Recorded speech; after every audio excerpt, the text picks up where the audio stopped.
Greetings, the whale of the internet. I am the great Matthew Squeak, and welcome to Squirrel Talk Review. It's time once again. We are going back to the Ice Age. After the third movie turned out to be surprisingly well, they got it into their heads. What? I am trying to do the review. You have been walked. You have been fed. Twice. Okay, 3 times, but who is counting? What could you possibly want?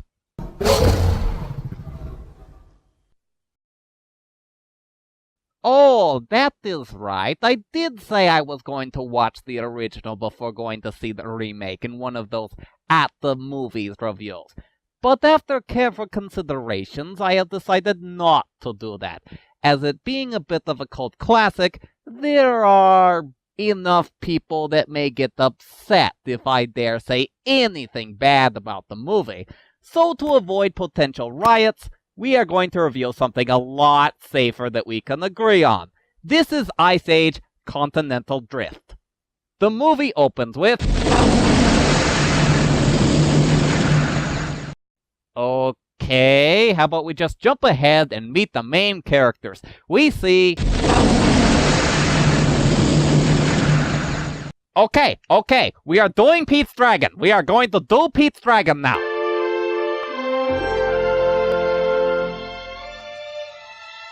Greetings to the world of the internet. I am the great Matthew Squeak, and welcome to Squirrel Talk Review. Pete's Dragon is considered to be one of those Disney classic musicals featuring the musical talent of Helen Reddy. It's the story of a runaway boy from an abusive home. Yes, this is a Disney movie, and his path to find a new home, all with the help of a magical dragon named Elliot. And while there are people that go out of their way to call this a great movie, I can assure you that this is anything but great, and a guaranteed below magical Disney classic. So we start off with the credits. Lots of credits. Yes, this is back in the day where they put the credits at the beginning of the movie in order to force you to watch them. And with the movie finally starting... Up in the sky! It's a bird! It's a plane! We're introduced to Pete, a runaway, on the run from something. Who, you might ask?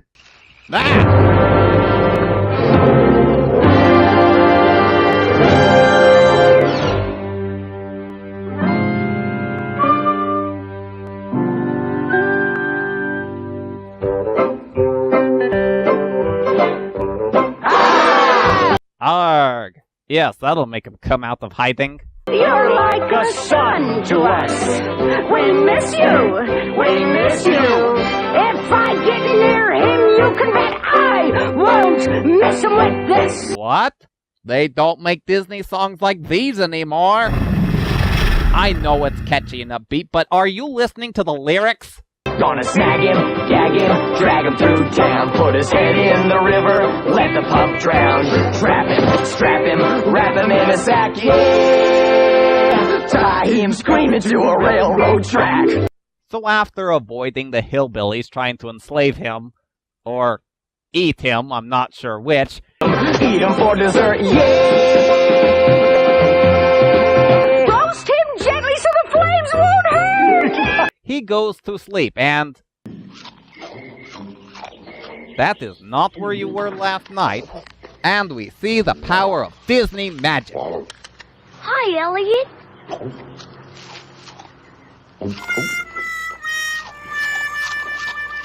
Okay, at the time, this was amazing. Realistic CG was a far-off dream. Simply having an animated character and a real boy on the screen interacting with each other was a feat of magic. And to the boy's credit, he does a pretty good job believing and interacting with the animated dragon. Waking up when you're close beside me, humming in my ear. Even if it's pretty much the only reason why this scene and song exist. No, this is a charming scene of a dragon and his boy bonding. This is Disney showing off that they can put an animated character into a live-action movie. I mean, What other less perfect way can they bring our two characters together to bond? So after that very pleasant scene, Pete and his invisible dragon arrive in the small fishing town of Passamaquoddy, and it doesn't take long for them to get into mischief. Hi.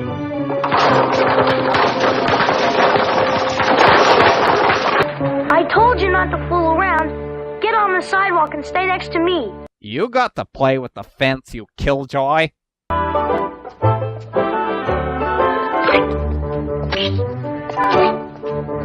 Well, you did tell him to stay on the sidewalk. Oh, that Elliot. What? I agree with you. It is mildly entertaining. I mean, riveting hilarity. Oops, clumsy, clumsy, clumsy. I'm sorry. Real sorry. I was telling my dragon not to bump his head on the sign. Kid, I thought you wanted the dragon to be invisible to avoid attracting too much attention. But the first chance you get, you go around telling people you have a dragon. That naturally leads to a little trouble. It was that kid that pushed me! He pulled off Miss Taylor's petticoat. He walked through my cement with his big feet. He scared my horse Victoria. Let's get out of here, Elliot. Him.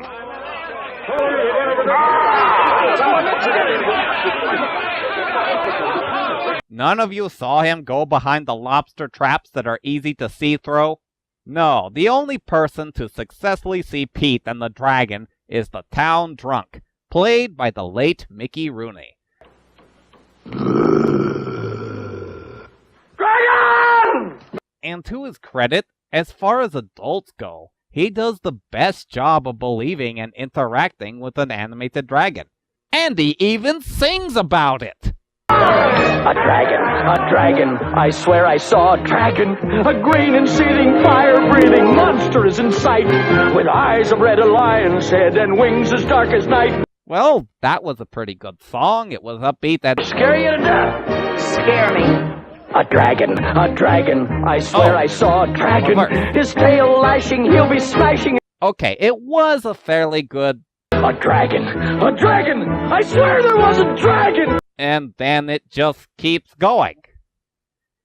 And going. And going. To the point I'm not sure if it's the same song anymore.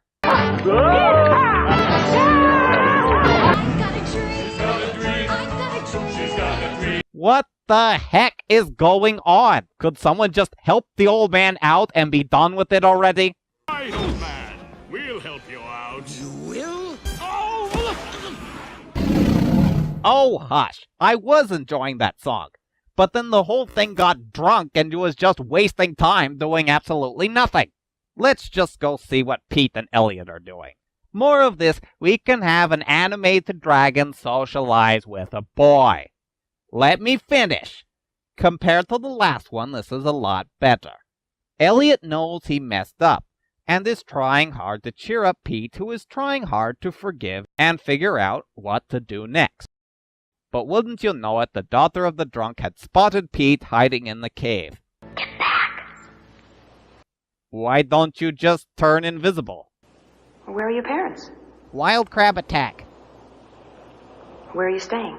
In this cave. Open your eyes, lady. So Nora takes Pete to stay at the lighthouse for the night. And we learn about this little subplot. Who's that? Paul. Is he part of your family? He almost was. How can someone almost be part of a family?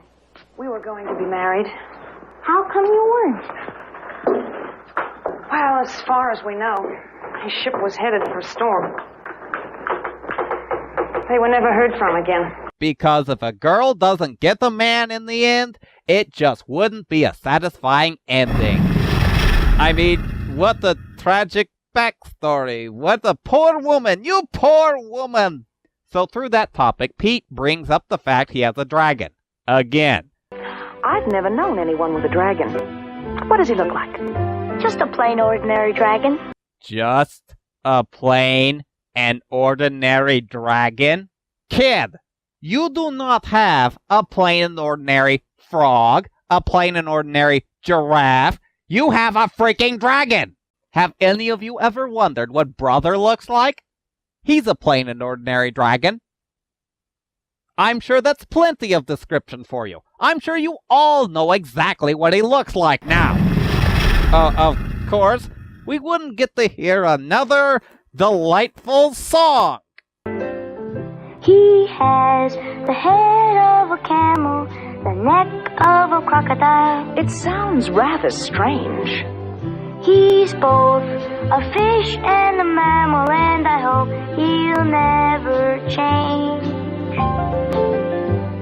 'Cause it's not easy to find someone who cares. It's not easy to find magic in pairs. Which is describing Elliot and explaining how they're friends.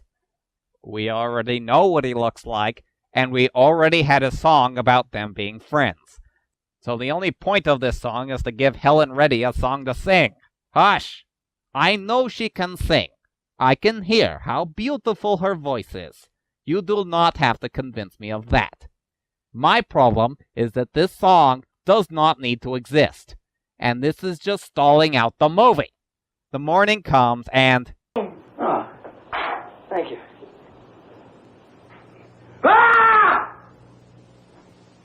Phew. You're officially my favorite character in this. And after a few more charming moments, we cut to...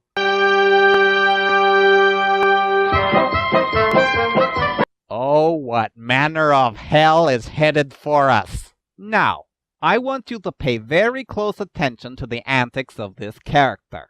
He broke the fence, like Elliot, ruins the cement, and makes a fool of the mayor, like Elliot. And that's all in his arrival.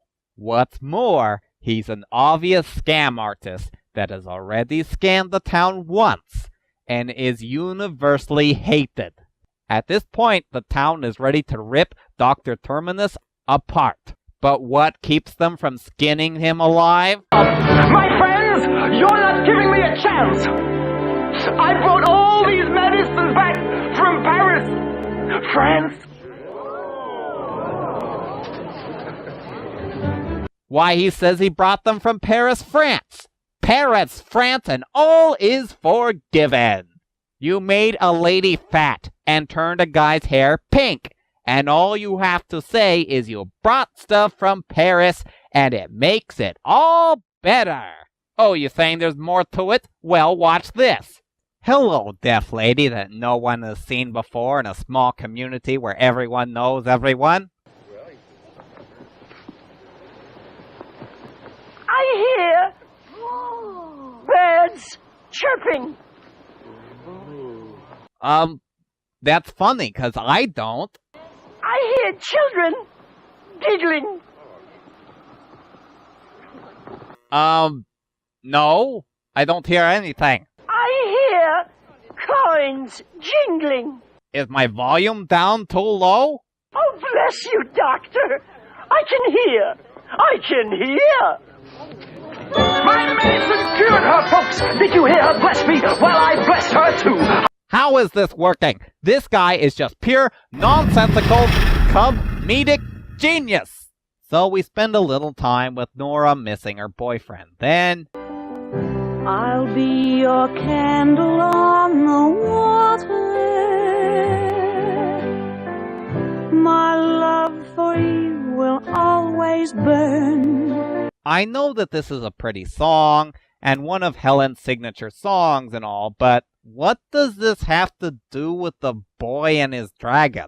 It's just another excuse to give her a chance to sing, even though she is a very lovely singer. Finally, we're back to the main plot.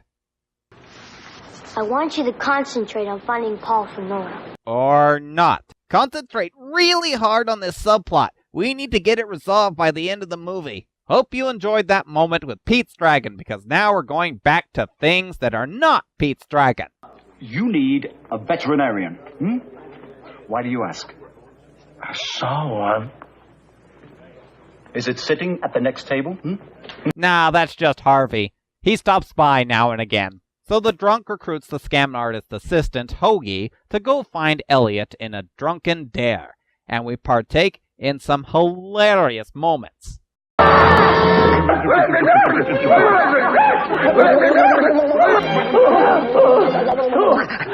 eyes looking right through us. Look, don't ever let a dragon know you're afraid of him. Stop. It's a cartoony, goofy-looking lizard. Are we looking at the same thing?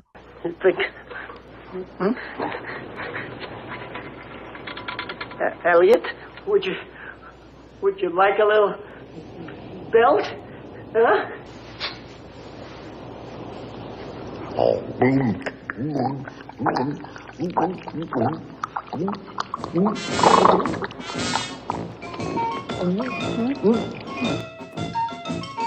Oh, no, they're back. They're back. Someone get my pink elephant spray.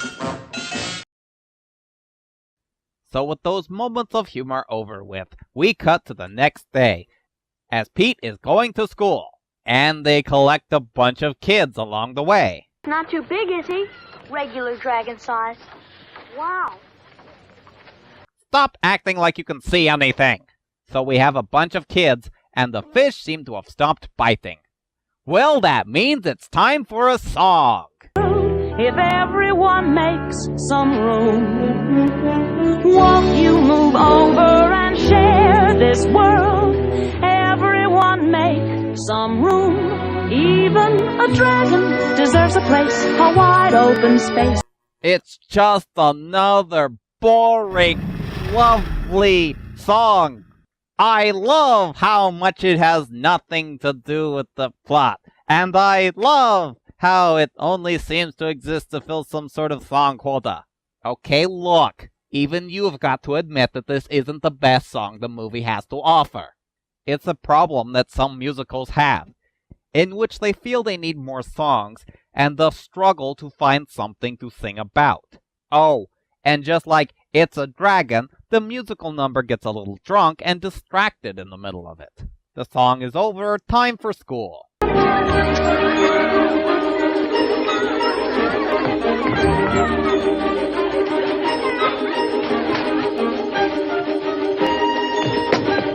You're late. How are they late? The bell just rang, you crabby nuthole. Fire to the city hall. And his birth certificate went up with it. Pete, give her a ton. 2,000 pounds. Do you want to dispel Passamaquoddy? No. This is irregular. But he needs an education. This is boring. I mean... Oh, terrific. So Elliot causes mischief, gets Pete into trouble, and then does it again. I am really starting to question whether he is trying to help or not. Of course he is. Who wouldn't want the dragon helping them wherever they go? No, Elliot, get out!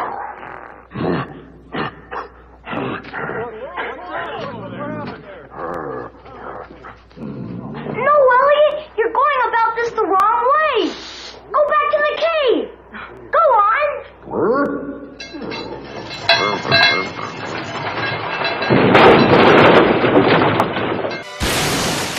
Barry the platypus? Why do you keep breaking down my doors? Why don't you knock first? It's not even locked. Now that the town is more aware of the dragon's existence, we cut to the scam artist, Dr. Terminus. Dragons.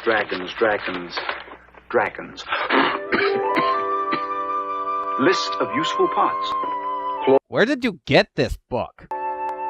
Hey, this could be a very profitable business. Why do you have this book? Cures from bits of dragon.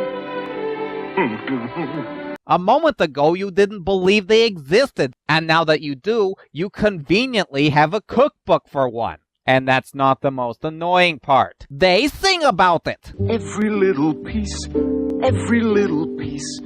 We could make $1 million by slicing him, dicing him. Hoagie we could sell. Every little shell. I don't care what you're going to do with the dragon, and I don't care how much you're going to butcher it.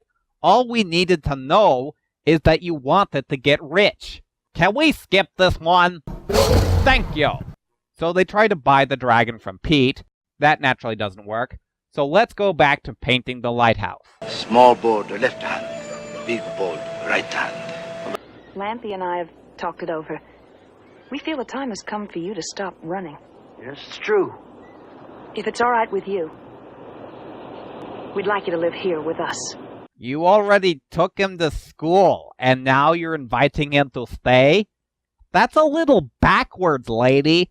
Time for another song. It's a brazzle-dazzle day, so throw off the past and everything in it. That's the brazzle-dazzle way. Yes, this is one of the better ones. Are you happy? Getting a new home is a bigger deal than I didn't catch any fish and going to school, so it more deserves a song. So with things looking up for the kid, it's time for a plot complication.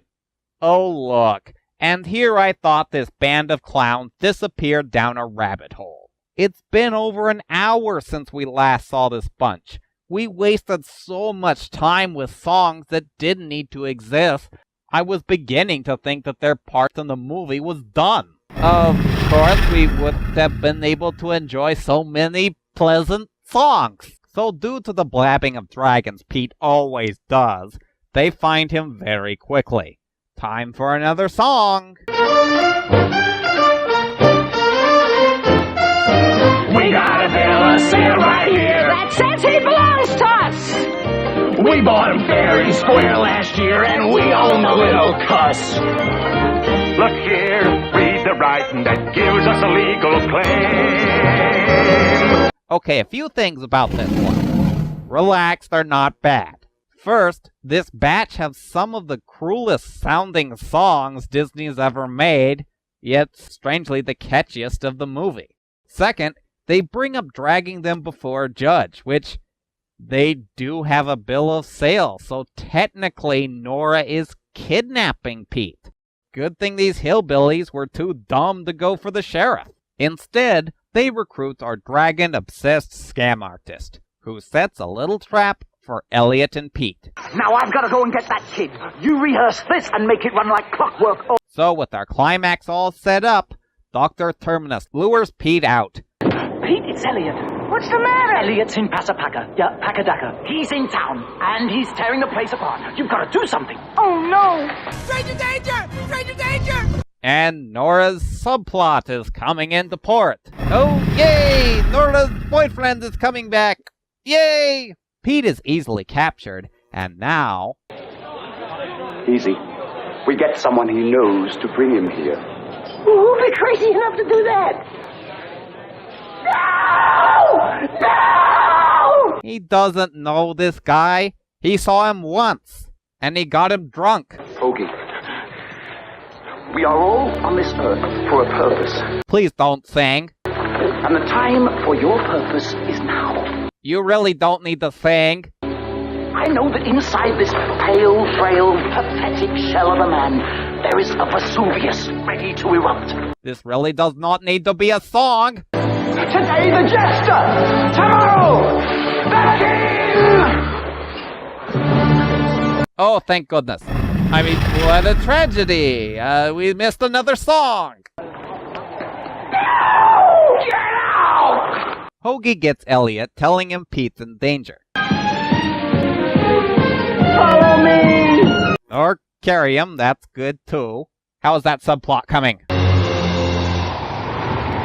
Still coming in, and the really, really high wave knocks out the light to the lighthouse. That had to get all the way up here. If waves that big are hitting the coast, Passamaquoddy is going to get washed away. Good thing that one wave hit that one spot. I mean, oh, how will the ship get safely to shore? Oh, what a tragedy! It's so suspenseful! So Elliot has a net thrown over him, and they just sort of play with him for a while. Get me out of here! Elliot, don't step on me! Breathe fire and escape! Or shoot the thing already! Eventually, Elliot gets bored and throws the net off to rescue Pete. And the look on the hillbilly's face is priceless. The boy actually has a freaking dragon! Wait! Pete is safe. For good. The Gordons take a bath in a pile of tar, and Dr. Terminus gets his just deserves.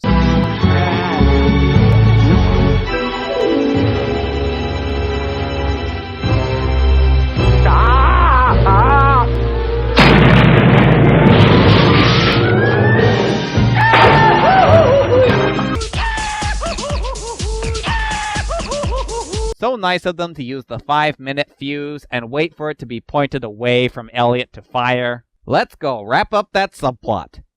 Oh, one last thing.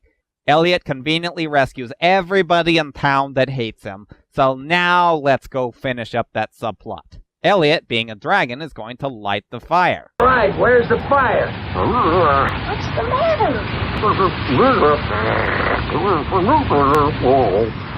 He's all squished up in the stairs. And why'd you take the stairs? Use the door on the top of the lighthouse. But after a few failed attempts, Nora finally meets the animated dragon. Elliot? He's real. He's really real. Now don't try too hard to believe in it, lady. You don't want to exert yourself. Elliot gets the fire going, and the boat safely gets to shore. A reprise of It's a Dragon wrapping everything up. What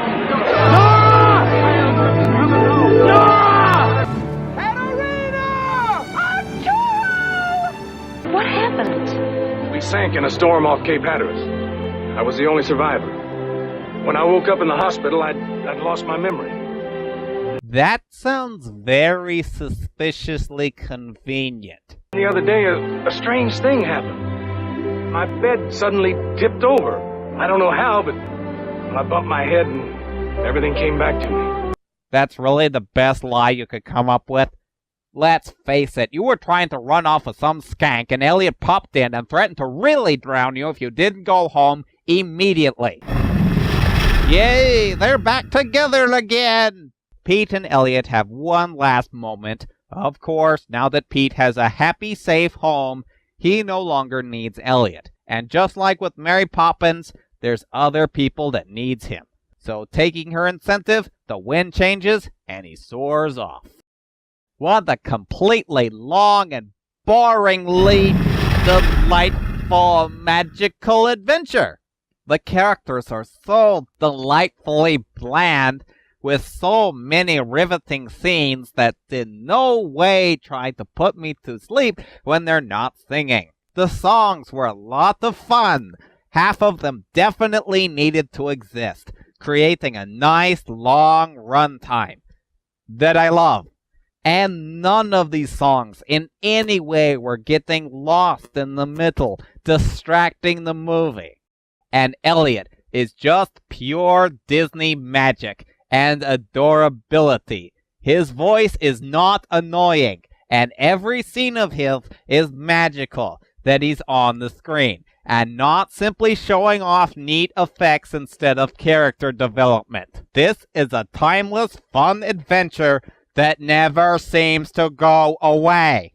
And I certainly hope that in no way the new remake surpasses this movie in quality. This is a timeless classic that you should most definitely find no time in order to not get a chance to never see this movie. I am the Great Matthew Squeak, and this is Squirrel Talk Review.